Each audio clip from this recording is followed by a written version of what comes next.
俄羅斯監獄竟然有人利用貓咪去做運毒速遞員。你好，我係地球觀察貓。各位，今日我要同大家分享嘅呢件事呢，就係最近喺俄羅斯被破獲嘅一單超級荒謬嘅運毒案。呢個毒販呢，唔係你平時諗嗰種人啊。嗱，你睇下呢個鏡頭就係佢啦，就係呢隻肥貓啦。你睇下佢俾人斷正咗嘅時候，仲要一臉無辜嘅。呢一隻貓就係佢啦，就係佢啦。嗱，事件嘅經過啦，而家講下俾大家聽啦。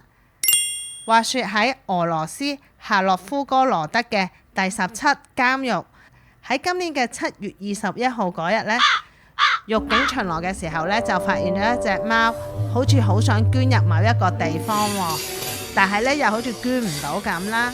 點知一睇，咦？呢隻貓條頸嗰個圈好特別喎，又好似脹卜卜咁嘅。咁咪截停佢咯。於是乎一截停之下呢，一開咗見到懷疑有好多毒品喺裏面喎，又唔係好多嘅，有2隻唔同嘅毒品。一陣間先同大家交代係啲咩毒品。咁獄警就梗係要叫隻緝毒犬過嚟去驗佢嘅啦。一驗咗之後就發現冇錯，就係毒品。喺呢個頸圈裏面呢，獄警就發現咗有一共235克嘅大麻啦，同埋67克嘅海洛因。咁呢隻貓呢，嗱，你再睇翻呢條片，你睇一睇佢個樣，個樣仲一臉無辜咁樣。你做乜捉我啊？好冷靜，嗱，你睇佢幾冷靜。你做乜捉我啊？我諗住好似平時咁入去食翻餐嘢啫嘛。我幾日冇食嘢，好肚餓啊，大佬。咁噶。第3章。肥貓露餡記。嗱，講真，呢個咁嘅運毒方法呢，其實幾有創意噶。你諗下，貓咁敏捷，平時梗係唰一聲啊就捐鬼咗入去啦。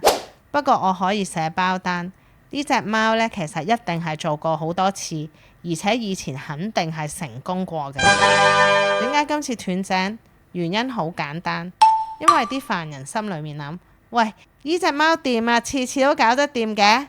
信心大咗咯喎，咁梗係將個頸圈越裝越大，諗住可以帶多啲貨入去嘛。咁結果又點呢？個頸圈咁鬼死大啊，隻貓又唔係瘦咯喎，依家咁咪就係咁樣想捐又捐唔到入去，卡鬼住咗喺度咯。呢個位咪就係個經典位咯，根本上冇人會懷疑啲貓平時，但係佢就係咁樣卡鬼住咗喺度。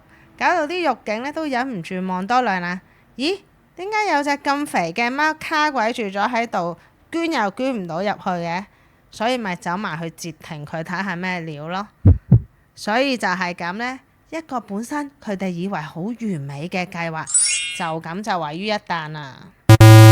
好啦，第4章真相揭秘，苦心積慮嘅訓練計劃。嗱，講到呢度呢，大家都可能會問。咁點解隻貓又會咁肥㗎？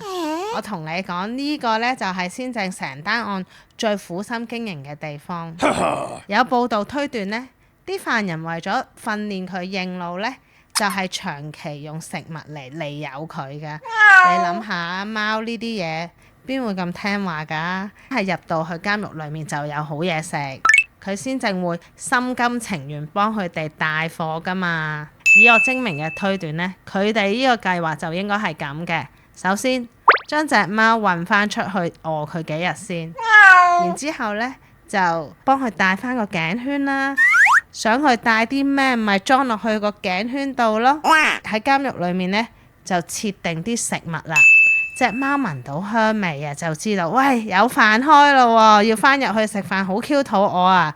咁於是乎不知不覺咁樣就幫佢哋做咗一個貓之速遞員。呢個咁嘅方法用得多，隻貓返工返得多，食嘢食得多，咁咪變咗肥貓咯。結果呢？結果就係隻貓又肥咗，個頸圈又大咗，咁所以今次就捐唔到啦。肥貓加個肥頸圈就係咁樣卡住咗，諗住天衣無縫嘅犯罪計劃，今次失敗咗啦。你話好笑唔好笑？好啦，咁最尾個結局又點呢？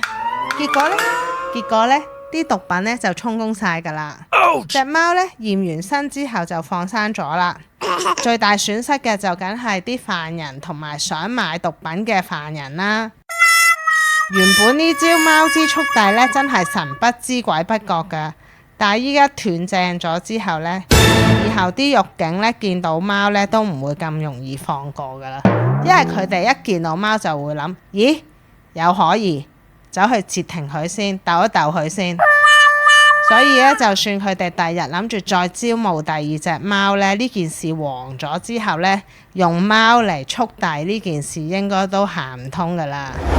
好啦，講到呢度呢件事就講完啦，唔知大家又點睇呢？歡迎喺下面留言分享下。